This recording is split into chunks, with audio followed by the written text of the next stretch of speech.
10টা কাজ একটু একটু করে শেখার চেয়ে একটা কাজ খুব ভালো করে শেখা হচ্ছে সফলতার চাবিকাঠি। আজকের দিনে আমাদের সবচেয়ে বড় সমস্যা কি জানেন? আমরা আজকে একটা স্কিলের একটু অংশ শিখি, কালকে আরেকটা স্কিলের আরেকটা অংশ শিখি, দিন শেষে আসলে কিছুই হয় না, ফলাফল কি দাঁড়ায়? জিরো। আমরা কোনো কাজই ভালো করে শিখতে পারি না বা করতে পারি না। ব্রুসলি একটা কথা বলেছিলেন, যারা সফল তারা সবকিছু জানে না, তারা একটা কাজ এতবার করে যে সেই কাজটা তাদের পরিচয় হয়ে যায়।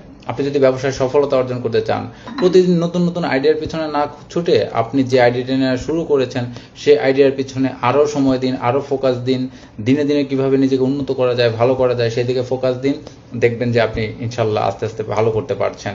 একটা কথা আমাদের মনে রাখতে হবে, ফোকাস মানুষকে অসাধারণ বানিয়ে দেয়।